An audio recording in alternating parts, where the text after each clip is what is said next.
Kentucky's Voice is your home for real news, real people, and real answers. But we can't do it without you.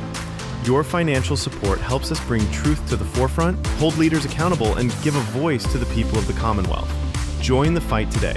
Give online at kyvoice.org or text KYVoice to 53555. A gift makes a difference. Stand with us. Speak up. Stay strong. You are Kentucky's voice.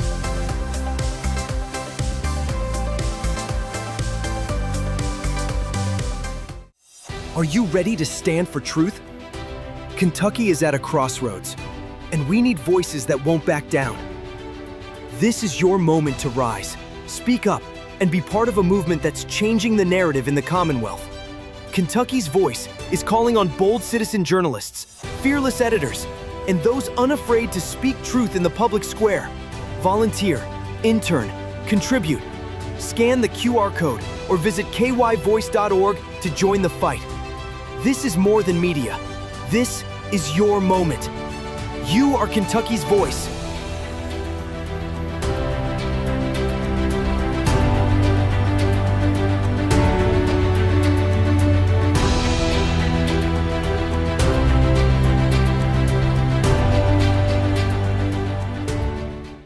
Open borders, shameful abandonment, disregard for human life, the prospect of more mandates and lockdowns, and the list goes on. Now more than ever, we need to stick together. Voting alone is not enough. We must use our dollars to support like-minded companies that fight for our rights and beliefs. Patriot Mobile is America's only Christian conservative wireless provider who shares your values. Last year, we gave more than $500,000 to conservative causes. With your support, we'll give more than $1.5 million this year. It's time to band together and support companies that truly love America and fight for our freedoms. Will you join us?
Kentucky's Voice is your home for real news, real people, and real answers. But we can't do it without you. Your financial support helps us bring truth to the forefront, hold leaders accountable, and give a voice to the people of the Commonwealth. Join the fight today. Give online at kyvoice.org or text KYVoice to 53555. Every gift makes a difference. Stand with us. Speak up. Stay strong. You are Kentucky's voice.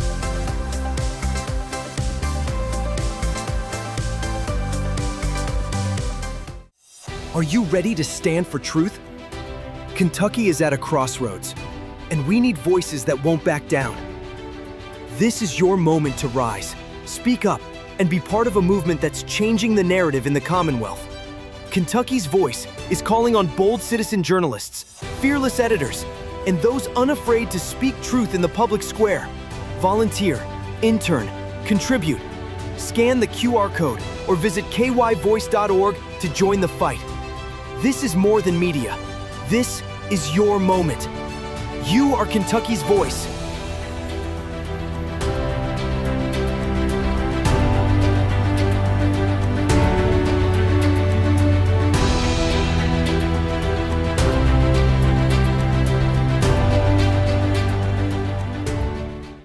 Open borders, shameful abandonment, disregard for human life, the prospect of more mandates and lockdowns, and the list goes on.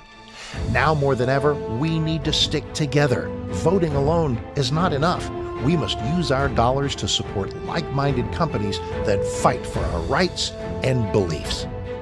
Patriot Mobile is America's only Christian conservative wireless provider who shares your values. Last year, we gave more than $500,000 to conservative causes. With your support, we'll give more than $1.5 million this year. It's time to band together and support companies that truly love America and fight for our freedoms. Will you join us?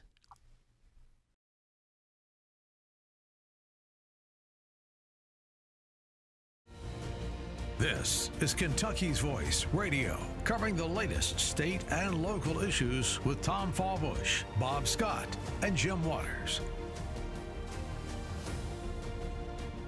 And I am Jim Waters, welcoming you to this Tuesday edition of Kentucky's Voice, along with my co-host, Vladimir Aguilar, host of The Cuban Show, which you can find on YouTube, where now has I saw there were over 520 show archives on there. That's amazing. That's a 3 lot years. You are a prolific YouTuber, and you have more than 10,000 subscribers. Welcome today to the show. Yes. And you want to talk about an event coming up. Let's just jump right to that. Oh, yes. 100% sure. Thank you for having me here, like always, and ready to show. Yeah. So go ahead with the event you wanted to. Well, we had a meeting. We're in our guest place last Saturday about the Cuban Conservative Coalition members, meeting with some federal and local candidates ahead to the 2026 elections. And I wanted to invite the community to get more involved in politics, especially when they affect your life. Now, were these candidates from all the races, local races? How many people showed up? Tell us more. We had 3 candidates for the mayoral race, so the mayor of the city. Right. And we had a federal candidate, Michael Ferris, for the U.S. Senate. Yeah, very good. Yeah. Well, very good. Well, we'll talk more about that in a minute with our wonderful guest that we have here, and we'll introduce him in a minute. But first of all, Thomas Massie and Donald Trump, Vlad, this fight is just not going away anytime soon. So Trump had attacked Thomas Massie's new wife. You know, his wife passed away, his first wife, some few months last year, I guess. And now Donald Trump is attacking his new wife. Came out with a post saying that he's now become a liberal. That Thomas Massie has now become a liberal because of his new wife, that it was her idea to take on liberal causes, and he said this new union went all so fast. You know, he's really attacking her and attacking the marriage, and he said that perhaps a rhino, or maybe even worse, he called him. But he said Ed Galrain, a farmer and war hero running against Massie, he's a high-quality individual, and there's no candidate for Congress that could be better. He's running because he realizes Thomas Massie has been totally disloyal to the President of the United States and the Republican Party. And I'm reading this for a reason, because I'm going to talk about facts. But Trump says, and I quote, "He never votes for us. He always goes with the Democrats. Thomas Massie is a complete and total disaster. We must make sure he loses big." And now Congressman Massie tweeted that and said, so now he's attacking my wife, who voted for him 3 times. Maybe someone told him she's actually the one who suggested. I asked Pam Bondi in person at a dinner when we would get phase 2 of the Epstein files. Bondi said there were no more files. As they say, the rest is history. It's unbelievable. Like, I don't even know what is the end of all of this. Well, here's the thing is, Donald Trump was factually wrong, just factually wrong. Yes. Thomas Massie has voted with Donald Trump most of the time, I know. about 90% of the time, and of course, it's like a, it's like a plane crash. Okay, Yes. you never hear about the hundreds of flights that take off every day in this country, thousands of miles traveled through the air. As long as everybody's safe and everything is smooth, when there's a plane crash, that's when you hear about it. That's what this is. And also I want to point something that I'm always trying to let people know, like the President of the United States doesn't win elections. The voters do. The voters vote. So he wins because the voters. So if vote the him voters, in. like massive voters, they want to vote for him. Well, I mean, what I like about this is that Kentucky voters demonstrate the ability to have both. They went for Trump bigger than any other state, which is kind of weird because I'm pretty 100% sure, like Massie's voters are like MAGA people. Well, that's what I'm saying is they're able to do both. They say, we want Trump, we want him in as president, we believe in his policies, he was the better candidate, but on the other hand, we're going to put Thomas Massie in there because he's consistently held the line on spending, on taxes. He's been a MAGA, he's been a big MAGA supporter, so it's just factually wrong, and Donald Trump just doesn't like it when somebody votes against him, and I get it, but you got to be factually right, and he's wrong about this. So Congressman Massie has been consistent in his stands, and he's been conservative in Kentucky. And the voters recognize both. They love Donald Trump, they love Congressman Massie, and I love this. Stay tuned for more Kentucky's Voice.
Now, back to Kentucky's Voice Radio, online at kyvoice.org.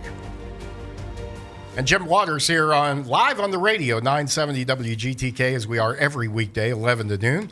And you can also, this program also streams live on social media platforms, YouTube, Facebook, X, and you can always rely on Vlad Aguilar, my co-host, to get a wonderful selfie. You take better selfies. I don't know how you do that. I can't take selfies like that. But I'm a camera guy. I'm sure he'll post one later of us and our wonderful guest, who I can't wait to have on this afternoon. We're going to talk about that in just a moment. But by the way, you can also catch this show this evening on WBNA Channel 21, right here in Louisville. If you pick up the station 21, if it's on your cable subscriber list, or you're able to pick it up, listen in, watch us at 12:30, 4, and 8 o'clock p.m. today.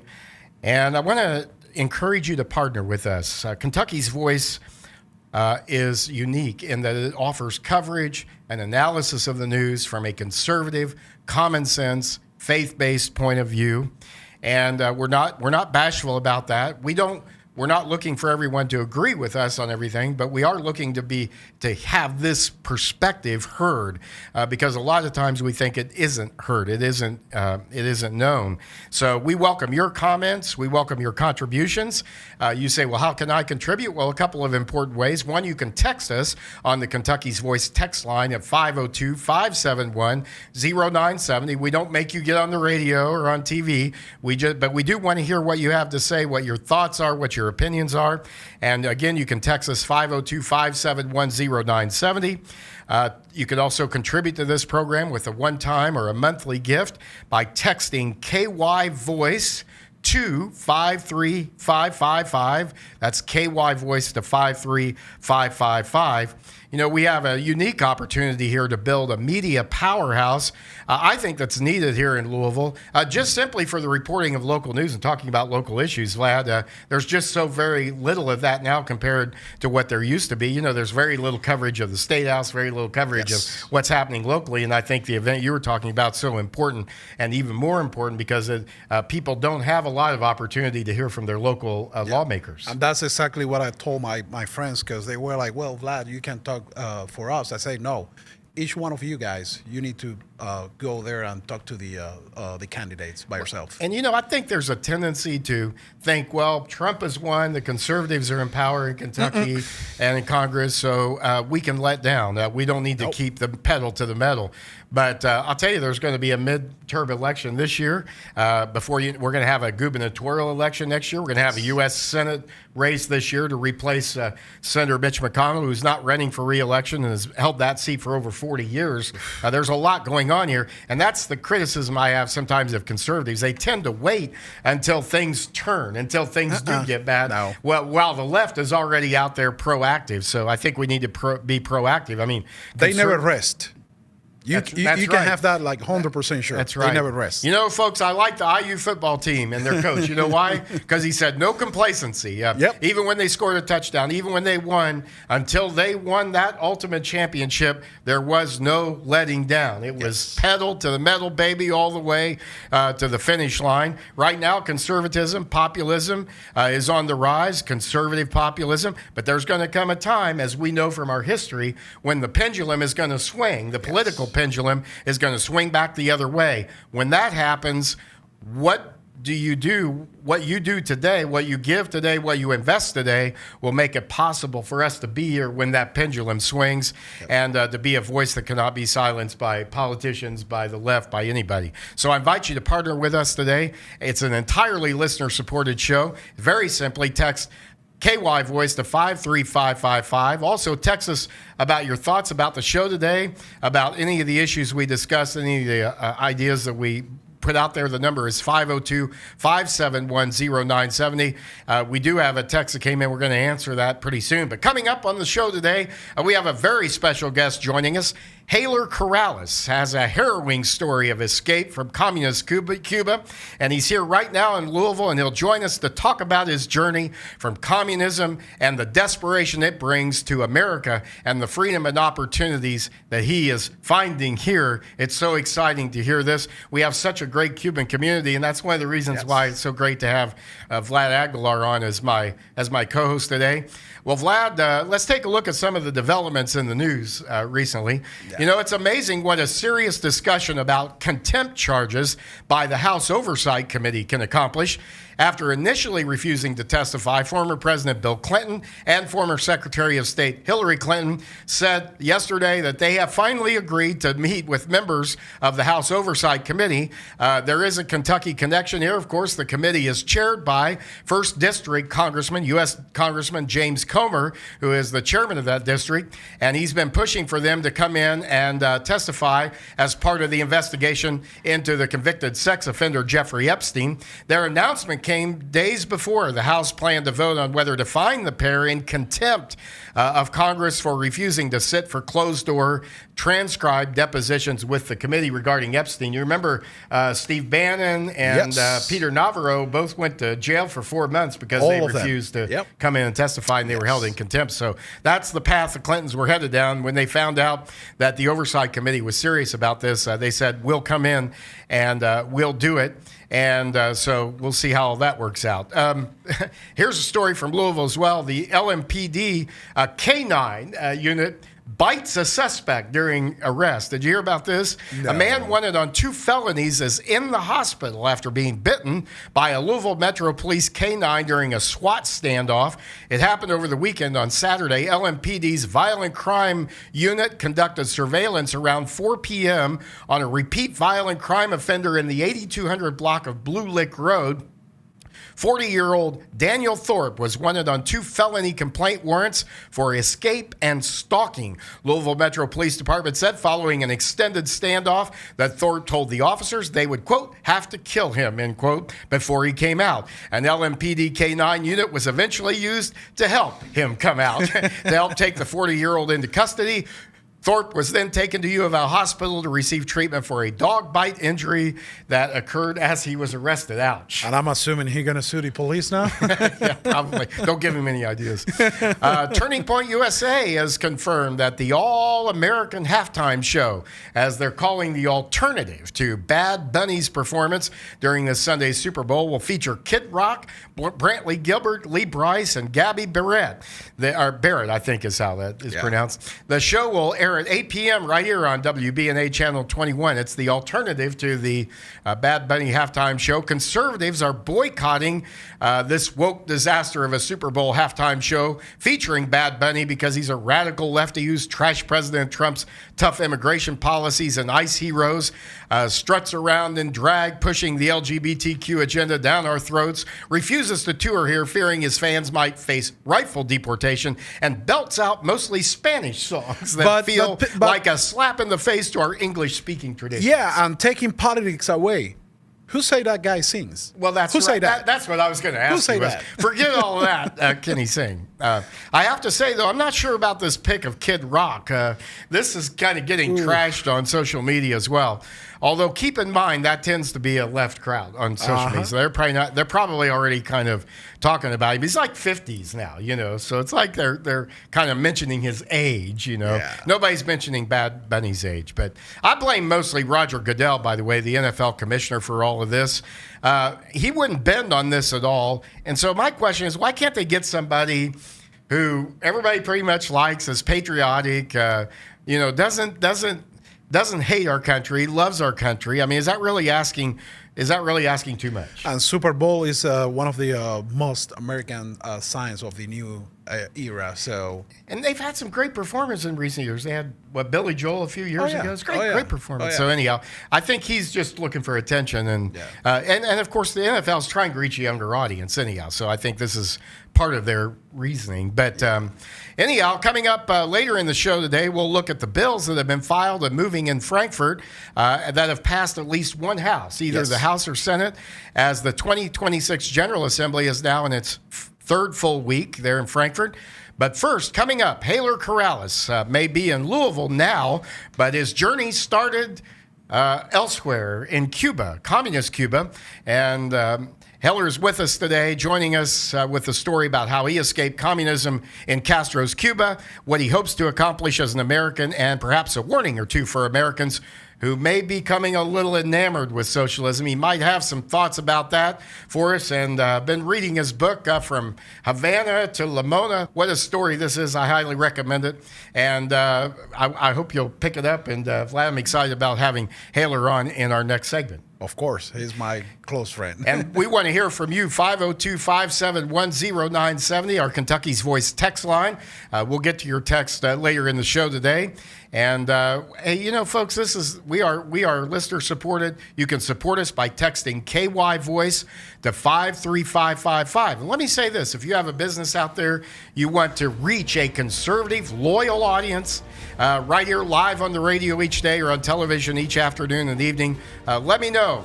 You can email me at jim.waters@kyvoice.org. Give me a call at 270-320-4376, or just text me at 502-571-0970 on our Kentucky's Voice text line. Stay tuned. Coming up, our great guest right here on Kentucky's Voice. Don't go away. Are you ready to stand for truth? Kentucky is at a crossroads, and we need voices that won't back down. This is your moment to rise, speak up, and be part of a movement that's changing the narrative in the Commonwealth. Kentucky's Voice is calling on bold citizen journalists, fearless editors, and those unafraid to speak truth in the public square. Volunteer, intern, contribute. Scan the QR code or visit kyvoice.org to join the fight. This is more than media. This is your moment. You are Kentucky's voice.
Back to Kentucky's Voice Radio, online at kyvoice.org.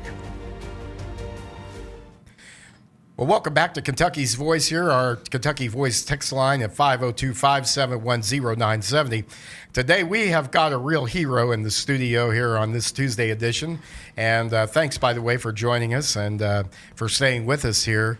And it's gonna pay off. You're gonna be rewarded because we have a real hero here who's someone who's actually lived through the nightmare of communism and risked everything to escape it. Our guest today is Haler Corrales, a Cuban native who fled the oppressive regime in Havana back in 2016. And his book, I've been reading this, From Havana to Lamona, tells about the grueling and harrowing journey he made through multiple countries, really, facing swamps and human traffickers and unimaginable dangers and whatnot. But Haler made it to the U.S., and he's now thriving here in freedom and glad to be here. I know that. But he's the author of this memoir, From Havana to Lamona, An Escape to Freedom. You can find it on Amazon and Kindle. I've got the Kindle copy. This details his awakening from indoctrination and his path to liberty. Well, Haler, welcome to the show. I've been really looking forward to this. Thanks for joining us today, coming by and sharing your story with our viewers and our listeners.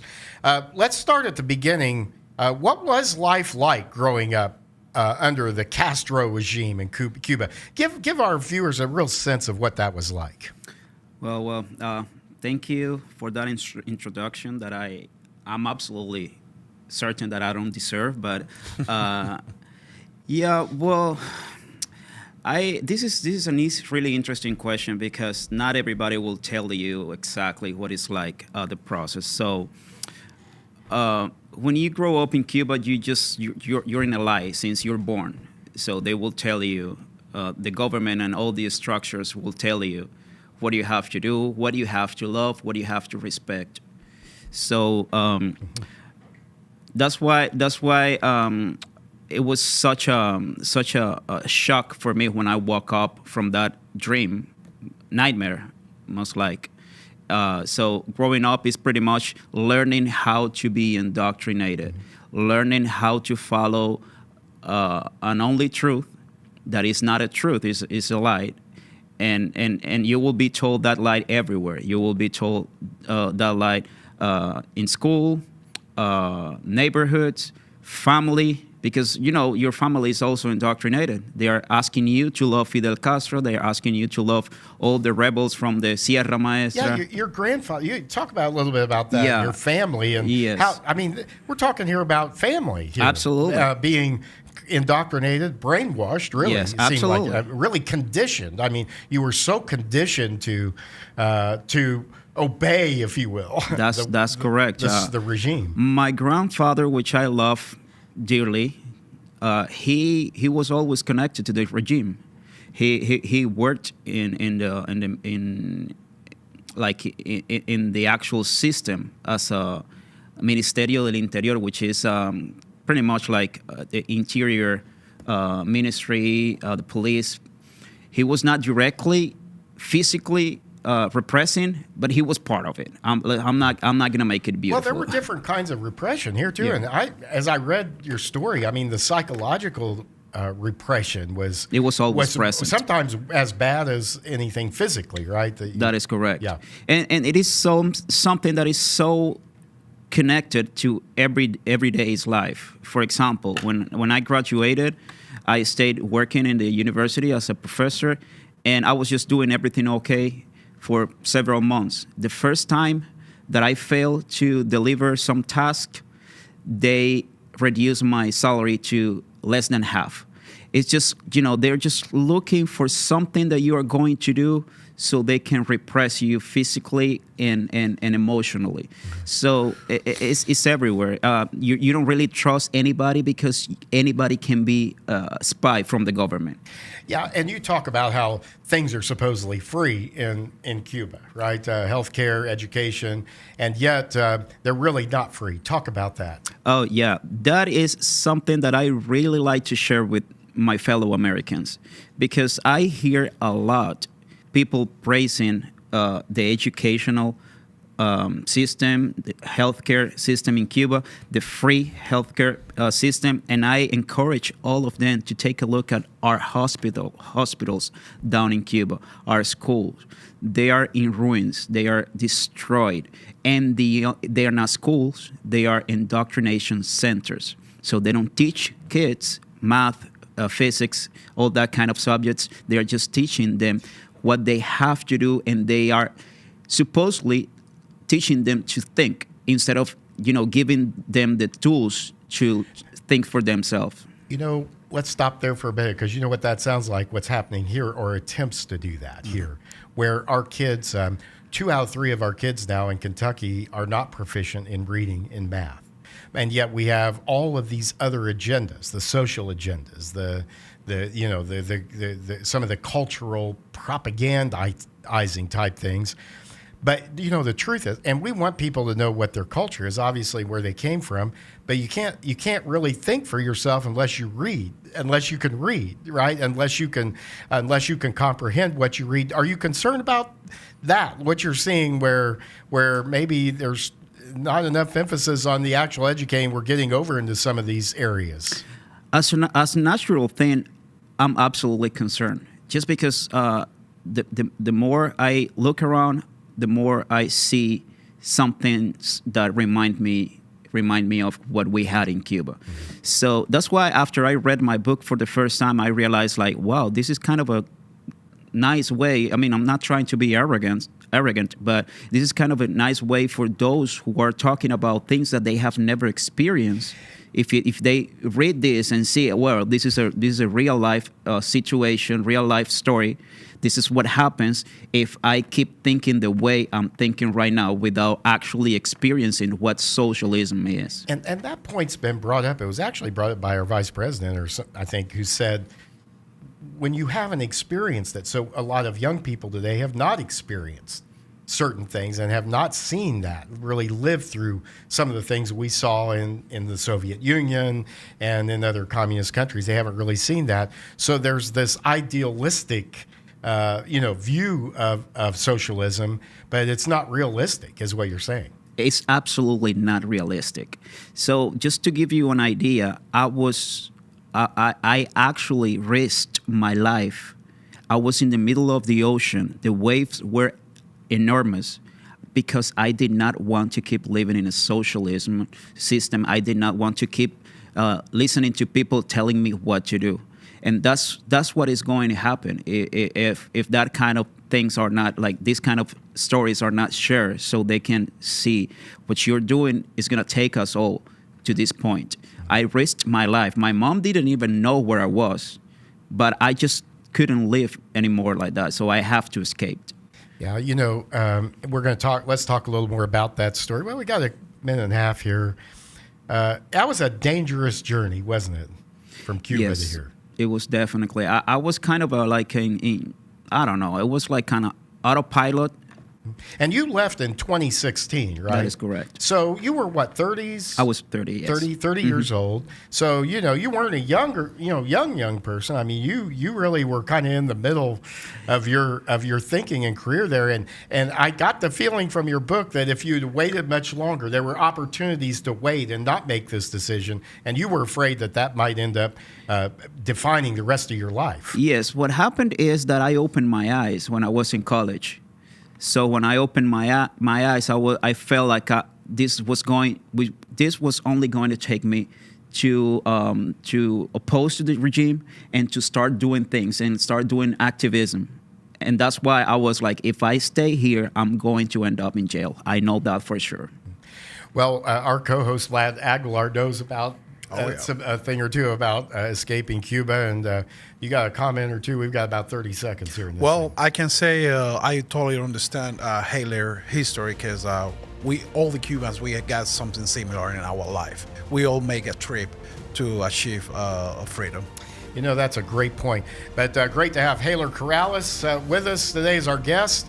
And we're going to hear more about his story coming up on Kentucky's Voice, and along with my co-host, Vlad Aguilar. 502-571-0970. If you have a question for Haler, let us know right here on Kentucky's Voice. Don't you dare go away.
back to Kentucky's Voice Radio online at kyvoice.org. Welcome back to the program today. Thanks for staying with us. 502-571-0970 is our Kentucky's Voice text line. I'm Jim Waters, along with Vlad Aguilar, who's co-hosting with me today, and our special guest in the studio, Haler Corrales, a Cuban native who fled the oppressive regime of Fidel Castro and Havana back in 2016. You know, that's the year he died. Yes. You left. He died in 2016, Yeah. and his family, his brother, and there wasn't any change, was there, in the communist regime there? There was Yes. just a change in personnel. Jim, this is why it's so important to let people know what's going on down there. Yeah. So that justifies this idea of U.S. helping the Cuban people. Because we're just talking about legality of if we can do it, if what happened in Venezuela is legal or not. But do you know what's going on in Cuba? Do you know what this is going to do to the real Cuban people? So yeah, the expectation of people of a change in Cuba, I do not 100% agree with that, because we definitely need help. And this is something that has been going on for a long time. The communist government of Cuba is not going to leave. They need to be forced. They need to be pressured. You know, I wondered about this, your perspective on Venezuela, because, at one time, unlike Cuba, Venezuela is one of the wealthier countries in the hemisphere, in the region. And after the communist ideology really took control of the country, you ended up having folks who had lived a middle-class lifestyle digging through the garbage dumps, trying to feed their families. And yet in Cuba, it's been poverty for a long time, right? Mm-hmm. So what would it take? What would it take for a change? What would it take? I mean, this is just a humble personal opinion. But for me, I think that, like I said, we need help. Second, we will need more help, because we don't really need how to be free. You know what I mean? It's not just get there and say, hey, communists, you can leave, and we're going to take over, and we're going to go ahead and have elections, and we're going to have everything worked out. It's unfortunately, it's not going to happen like that. At the same time, I think it's going to be a bit different from Venezuela. I usually call communism is a cancer. It happened, and it's a cancer that Cubans are exporting, are taking into other nations. Right. Look at Chile, look at Venezuela. It's also in Colombia. It's rich in Mexico. And for those that say that Cuba is not a threat for the U.S., just do a little bit of research. Just look a little bit in the history, and you will know what's going on, and you will see how dangerous Cuba is for the USA. So yeah, it will take a lot of work. Well, actually, I'm glad you point that way, because we just got an article right there on Twitter, X, former Twitter, pointing that most of the people we are seeing involved in the protest today are trained back in Cuba, and that's part of the threat Cuba is to America. But guys, the ironic thing is, there's this young people here don't understand that are protesting. If they protested in Cuba, what would happen? They're going to jail. All right, yeah. So we had a really big, spontaneous protest in 2021, July 2021. So what happened after 2 days of protest? First of all, the government did not expect that, because people are so afraid. And why are they afraid? Because they will be put in jail. So that's what happened. Not only in jail, the police actually shot directly to unarmed people. So that's what is going to happen. You're going to disappear. Your mom won't see you one day on bed, and you will never know where your son, your husband is, which is actually something that happened. Even underage kids, they are in jail as we speak right now. We're talking about over 1,000 political prisoners, and it is true. I remember Raúl Castro laughing in Obama's face, saying, "We don't have political prisoners." And and it's just so Show me many the lies. list. Show me the list. Yes, He said that. we do have political prisoners, and we have way more than 1,000. Yes. And no telling what's happening to them behind bars during that time too. Lots of things. Yep. Bad things. Yeah, I can figure what You what they- came, so you came here in 2016, right? And you came, of course. You didn't have any papers. You didn't have any immigration documents. Tell us about that and kind of your journey in becoming, I guess, a legal immigrant. Well, first of all, I'm going to say this. I love America. I respect America, and I will always be appreciative of America. USA had this Adjustment Act that as a Cuban, and the reason behind that is not because Cubans are special. The reason behind that is because of the communism and the repression in Cuba. So as a Cuban citizen, if you stepped on American soil, that was before 2017 because Obama canceled that in 2017, January 2017. As a Cuban citizen, if you step on American soil, you could apply for a residency. But of course, you have to get to American soil. And that is the challenge. Right. And that's why I went through all this crazy journey from Havana to La Mona. La Mona, by the way, is an island in Puerto Rico. Puerto Rico being territory from the U.S. is American soil. So that was not the initial idea, but I ended up there through human traffickers, people with guns.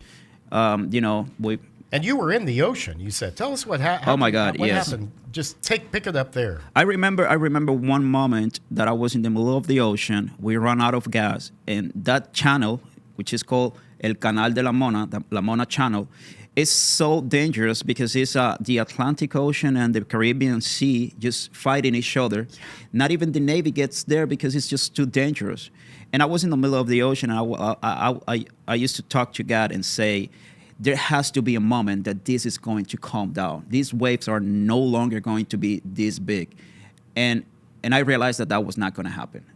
So I tend to scratch my teeth when I'm really nervous. I almost break my teeth from that situation. So that was leaving from Dominican Republic into La Mona, which should be just in a regular boat, should be maybe 30 minutes. It took us 2 days to get there. We ran out of gas in the middle of the ocean. We almost, the people before us, they died, they drowned before getting to La Mona.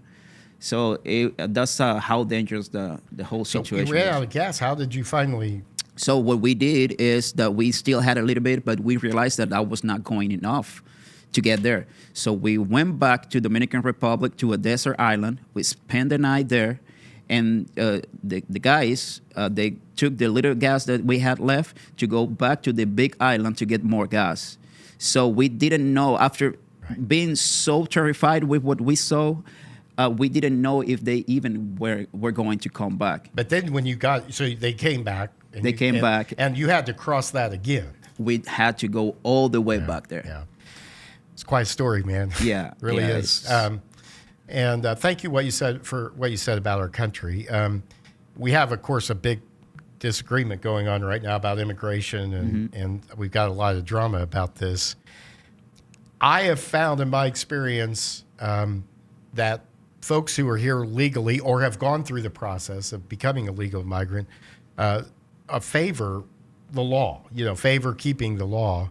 But like you said, you got here, and then you, because of the allowance for you, if you made it to American soil, you could have residency, right? So Yeah. did that help you?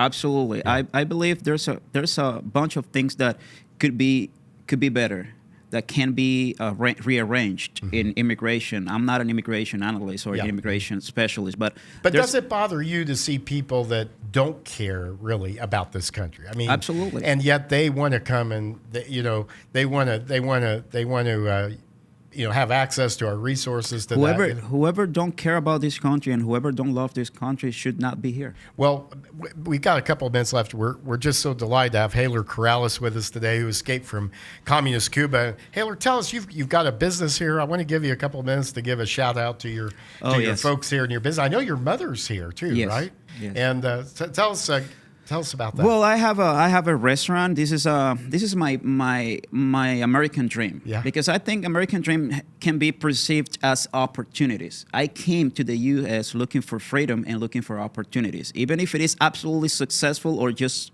average successful. My American dream is meeting my lovely wife, having my kid. My mom is here with me too, and we have a business. So we have opportunities, and we're just trying to thrive. Mm-hmm. So I have a restaurant. The name is El Cimarrón. It's a tribute to my ancestors from Africa, and also it's a tribute to freedom because El Cimarrón is slaves back in Cuba running away from plantations to become free. So that's my tribute to my ancestors, and it's also, I believe the Cimarrones were the first free Cubans in my heart, even when they came from Africa. So I have that restaurant. It's I'm trying to tell the story that not a lot of Cuban tells about, that part of our history. Mm-hmm. So yes, it's Bardstown Road. El Cimarrón Cuban restaurant. Cuban restaurant, Cuban food, right there on Bardstown. Give Absolutely. the address. What's and my the mommy is the chef. Oh my! She does a really nice brisket. My goodness. And where's and give us the address. It's 3425 Bardstown Road, across from Costco and Chick-fil-A area. Yeah, it's not far off the Waterson, right there off the Waterson. Yes. And they also have the best outside. coffee. Actually, one of the followers is asking me, what's the name for that coffee? Because they got it last Saturday. Cuban coffee, baby. Cuban coffee Yeah. is the name of that coffee. Well, hey, folks, if you want to read more about Haler's journey here, and that's basically this book tells his journey from Havana to Lamona and escape to freedom. It's amazing. We don't build walls here to keep people in like they do in Cuba and other countries. We build them. We have to build them to keep people out. Otherwise, everybody wants to come here. It's a free place. But thanks so much. Best of luck to you and your business. Thank you. Thanks for showing up. We'll have you on again, and we'll talk more. But God bless. Have a great rest of the day. And you stay with us. We've got one more segment. We're going to talk about bills that have passed at least one house of the Kentucky General Assembly. Don't go away. Kentucky's Voice is your home for real news, real people, and real answers. But we can't do it without you. Your financial support helps us bring truth to the forefront, hold leaders accountable, and give a voice to the people of the Commonwealth. Join the fight today. Give online at kyvoice.org or text KYVoice to 53555. Every gift makes a difference. Stand with us. Speak up. Stay strong. You are Kentucky's voice.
back to Kentucky's Voice Radio online at kyvoice.org.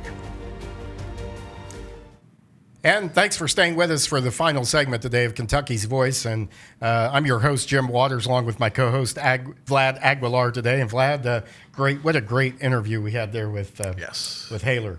I'm always loving when a Cuban can share their history to other people. And you know, folks, Louisville has a strong conservative Cuban community.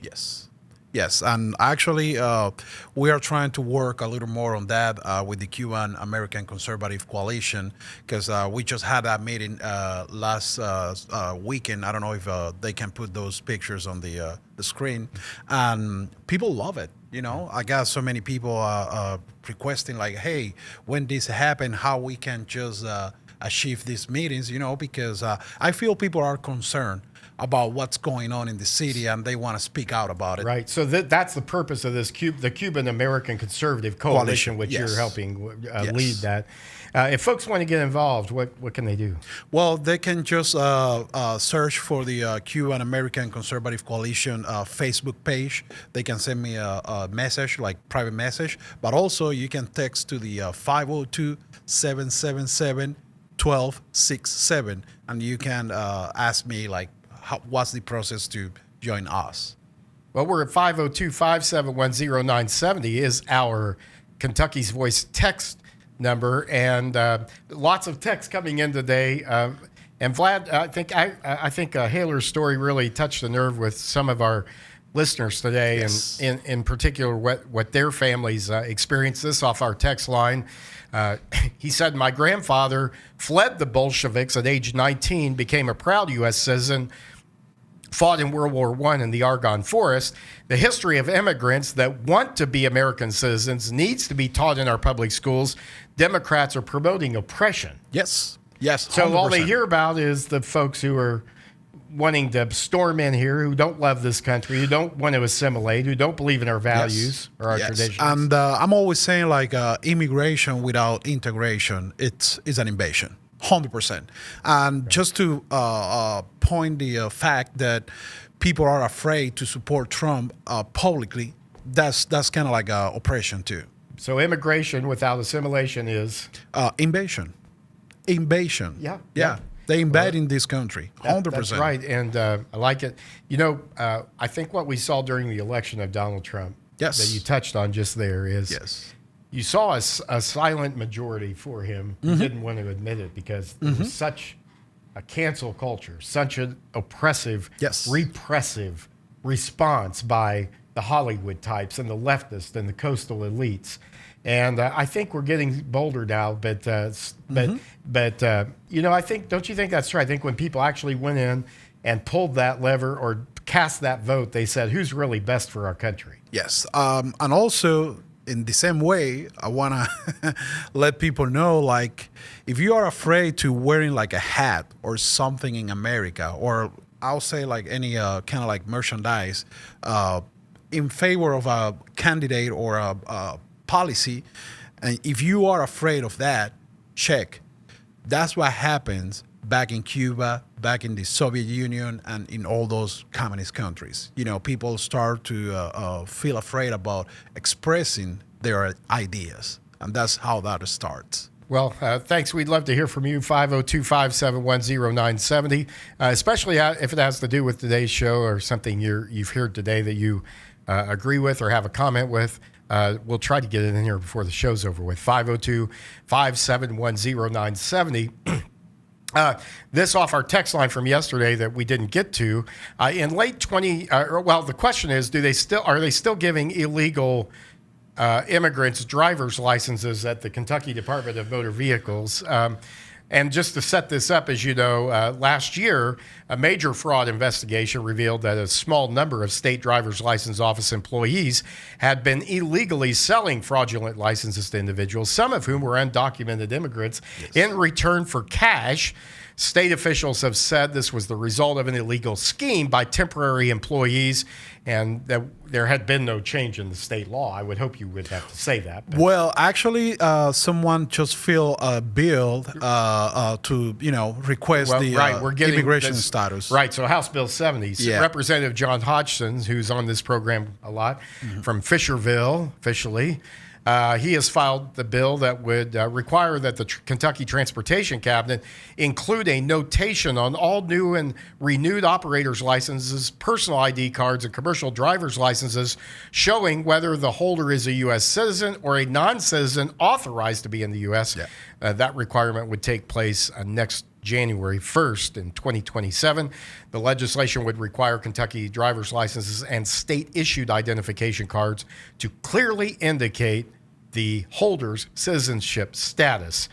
Hodgson said that several other states like Kansas, Florida, Tennessee, they're considering similar measures. He said civic duties like voting and serving on a jury are reserved only for citizens, and we need the common sense measure to help people follow the law. And I'll 100% support that bill. We are a nation of laws, folks. Yeah. Like it or not. And he got another bill that he just pushed too about the non-born U.S. citizen holding office.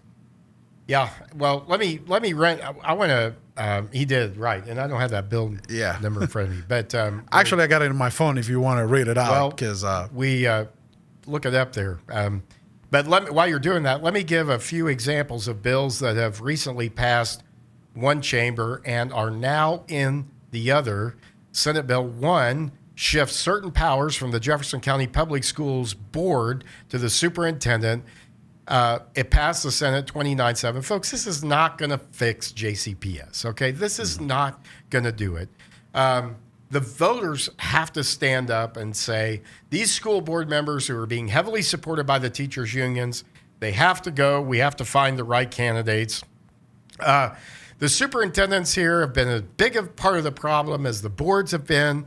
The superintendents are focused on pleasing the boards, not on educating our students. It's a sham. This district is a mess, and it is in chaos. It spends over $2 billion taxpayer dollars each year, twice what the Louisville Metro Council budget is. And so we need serious fixes here. We need choices for parents. We need real accountability here. I'm not convinced this is going to do it. I think this is a Band-Aid. It might do some good for a temporary period of time, but it's not the answer. Senate Bill 3 requires school districts to post financial reports online for greater transparency. Now, I do believe this could, bring some accountability to spending here. For example, how does a school district that has a $2+ billion budget, how do they end up in a $188 million shortfall? We have to close schools. We have to cut out services. I mean, come on. I mean, we still don't know how that happened. You know, I'm paying for a sign on the highway. Yeah, that's right. That's right. And so we don't know. And yet the press doesn't ask these questions. All they assume is that we have a deficit and that, we got to find a way to make up this deficit. But we better understand how we got there in the first place so we don't do it again. Those who ignore history and don't understand it are doomed to repeat it. And trust me, we pay for it. I don't know if you got your property tax already, but mine increasing $600. And here's a school district that increased taxes. Yeah. During the pandemic. Yes. While the schools were closed. Yeah. How does that happen? They get by with it. They get by with it. And this is a failure of a school district. And don't give me this garbage about, well, don't you ever say anything good about our public schools? You know what? When something good happens, I'll say it.